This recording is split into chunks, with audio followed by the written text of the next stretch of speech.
خالد بن ولید رضی اللہ تعالیٰ عنہ اسلام کی وہ شمشیر تھے جو کفر کے خلاف ہمیشہ بے نیام رہی۔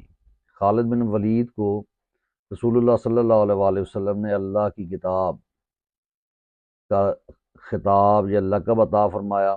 خالد ان اولین سپہ سالاروں میں سے تھے جنہوں نے نور اسلام کو مدینہ سے دور دور تک پہنچا دیا۔ تاریخ اسلام ہی نہیں، عالمی جنگوں کی تاریخ خالد بن ولید کو چند ایک عظیم جرنیلوں میں شمار کرتی ہے۔ فن حرب اور ضرب، حرب آپ سمجھتے ہیں جنگ کو کہا جاتا ہے، عربی کا لفظ ہے۔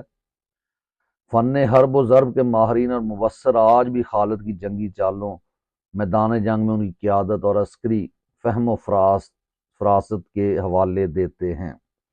ہر میدان جنگ میں مسلمانوں کی تعداد کم رہی ہے، کفار کی تعداد کہیں دگنی تھی، کہیں 100 گنا، اور یرموک کے